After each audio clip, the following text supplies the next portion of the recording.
최근 최상병 사건과 관련해 이종호 씨의 이른바 임성근 구명로비 의혹이 불거졌을 때도 대통령실은 김건희 여사와 이 씨는 언제인지 모를 정도로 오래전에 연락이 끊겼다고 밝힌 바 있습니다. 그런데 저희가 통신 내역을 입수해보니 4년 전인 2020년 9월 도이치모터스 주가 조작 사건 수사가 본격 시작되자 김건희 여사가 먼저 이 씨에게 전화를 건 사실이 확인됐습니다. 두 사람은 일주일 사이 36차례 연락을 했고 첫 고발인 조사 날에만 9차례 연락을 했습니다. 먼저 조혜연 기자의 단독 보도입니다. JTBC가 입수한 휴대전화 통신 내역은 2020년 9월 23일부터 10월 20일까지 한 달치입니다.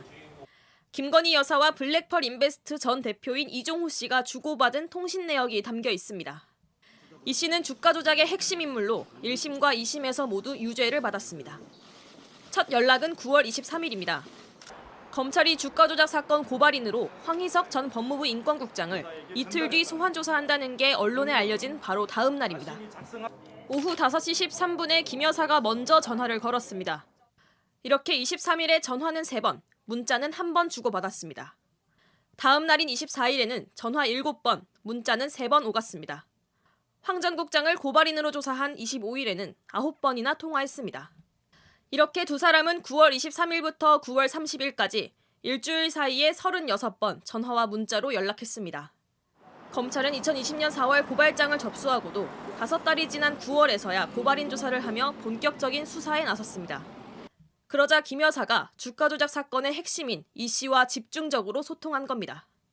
그 뒤에도 검찰에 대한 국정감사 무렵인 10월 5일과 6일에 3번, 당시 추미애 법무장관이 윤석열 검찰총장의 도이치모터스 주가 조작 사건의 지휘권을 박탈한 다음 날인 10월 20일에도 통화했습니다. 한 달간 40번 가운데 김 여사가 먼저 연락한 건 25번이고 이 씨가 한 건 15번입니다. 통신 내역에는 통화가 지속된 시간은 나와 있지 않았고 상대방이 통화 중이거나 부재 중이어서 통화가 연결되지 않은 경우도 포함됐을 수 있습니다. JTBC 조혜연입니다. 보신 것처럼 중요한 수사 국면에서 김건희 여사와 이종호 씨 두 사람이 통화하고 문자를 주고받은 사실이 확인됐습니다. 그때 무슨 대화가 이뤄졌는지가 특히 중요한데 이종호 씨는 검찰 조사에서 도이치모터스 주식 거래와 관련한 통화였다고 진술한 걸로 확인됐습니다. 이어서 박현주 기자의 단독 보도입니다. 이종호 씨는 미등록 투자자문사인 블랙펄 인베스트의 전 대표로 도이치모터스 주가 조작 사건의 핵심입니다. 이 씨 회사 직원의 컴퓨터에선 김건희 여사의 계좌들이 담긴 이른바 김건희 엑셀 파일이 나왔습니다. 최상병 사건 수사 외압 의혹과 관련해 임성근 전 사단장의 구명로비 의혹의 중심에 있기도 합니다. 그동안 이 씨는 김 여사와 연락할 방법도 없다고 했습니다. 도이치모터스 사건 이후에 너무 오래됐지 않습니까? 그랬다가 이게 이제 뭐 무혐의도 받았다가 여사님이 되는 상황에서 이게 문제가 불거졌고 그래서 뭐 그 이후에는 뭐 제가 연락할 방법도 없고 뭐 연락처를 모르니까. 앞서 대통령실 관계자도 김 여사와 이 씨는 언젠지 모를 정도로 오래전 연락이 끊겼다며 이종호 씨의 통화 기록에 아무것도 없을 것이라고 말한 바 있습니다. 2020년 9월 김 여사와 직접 연락한 것을 묻자 이 씨는 김 여사의 직원들이 전화 와서 자료에 대해 물었을 뿐 김 여사 본인과 통화한 적은 없다고 말했습니다. 하지만 JTBC가 확인한 이 씨의 검찰 진술은 전혀 다릅니다. 이 씨는 권오수 전 회장이 김건희 여사가 계속 전화해서 물어보는데 당신이 좀 알려주라고 했었다며 그 뒤 모르는 번호로 김건희입니다 하면서 전화가 왔었다고 진술했습니다. 통화 대상이 김 여사였다는 것을 명확히 한 겁니다. 특히 이 씨는 김 여사와 통화는 도이치모터스 주식 거래와 관련된 내용이었다고도 진술했습니다.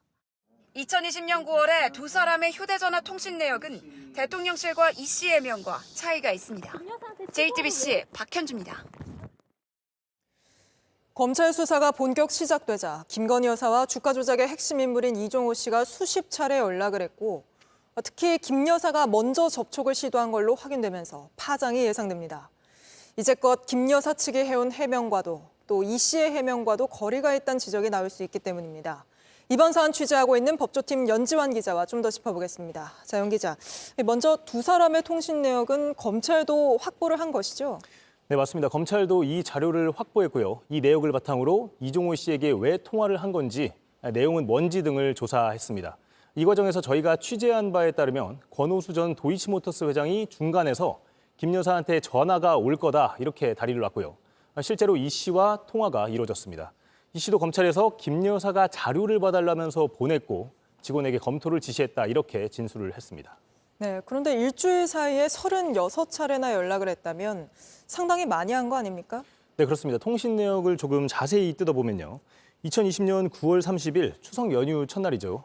이날에는 오전과 오후에 걸쳐서 5번 통화를 주고받은 것으로 나옵니다. 네. 아침 8시 무렵이나 밤 10시 35분, 그리고 밤 11시 44분에 이렇게 늦은 밤에도 연락을 주고받은 적도 있습니다. 그만큼 자주 김 여사와 이 씨가 연락을 주고받았던 것을 알 수가 있습니다. 다만 앞선 리포트에서 말씀드린 것처럼 이 기록에는 통화 지속 시간이 들어있지 않기 때문에 닿지 않은 연락의 횟수도 포함되어 있을 수 있습니다. 네, 근데 특히 주목할 만한 부분은 이게 첫 고발인 조사가 이루어지던, 그러니까 수사가 본격적으로 시작되던 시점에 이루어졌다는 거잖아요. 네, 맞습니다. 황희석 전 법무부 인권국장이 도이치모터스 주가 조작 사건을 고발한 건 2020년 4월입니다. 하지만 5개월간 수사에 진전이 없자 2020년 9월 민주당은 당시 윤석열 검찰총장이 가족 수사를 하지 않는다고 강하게 비판했습니다. 수사를 촉구하면서 4만여 명의 서명이 담긴 진정서가 제출되기도 했습니다. 이때는 당시 윤 총장이 주가 조작 사건의 지휘권을 가지고 있을 때였습니다. 네. 언론도 공소시효가 얼마 남지 않았다 이렇게 지적하고 나섰고요. 검찰도 더 이상 수사를 미룰 수 없던 분위기였습니다. 그리고 첫 고발인 조사 일정이 잡혔다는 게 알려지자 김 여사와 이 씨의 통화가 집중적으로 이뤄진 겁니다. 근데 그동안 김건희 여사 측은 주가 조작 일당과는 선을 그어오지 않았습니까? 대통령실 해명도 그랬고요. 네, 그렇습니다. 2021년 대선 과정에서 윤석열 당시 후보 캠프는 알지도 못하는 공범과 공모할 리도 없고 공범이면 시세 조정의 이익을 배분받아야 하는데 전혀 그런 사실이 없다면서 억지 궤변이라고 얘기를 했습니다. 주가 조작 공범들과 알지 못한다 이렇게 거리를 둔 건데요. 이 해명이 나온 1년 전까지만 해도 검찰 수사를 앞두고 김 여사와 이 씨가 여러 차례 통화한 게 나온 겁니다. 사실 뭐 저희가 최상병 사건 때문에 이종호 씨도 최근까지도 굉장히 많이 취재를 했었는데 이종호 씨 역시 비슷한 같은 입장 아니었습니까? 김건희 여사 쪽과? 네, 맞습니다. 이 씨는 주가 조작뿐만 아니라 최상병 순직 사건에서 임성근 전 사단장의 구명 로비 의혹에도 등장을 했었습니다. 그렇지만 김 여사와 관련해서는 직접 연락한 적이 없다 이런 입장을 유지해 왔습니다. 하지만 시점을 2020년까지 벌려놓고 보면 연락했다는 기록이 지금 나온 겁니다.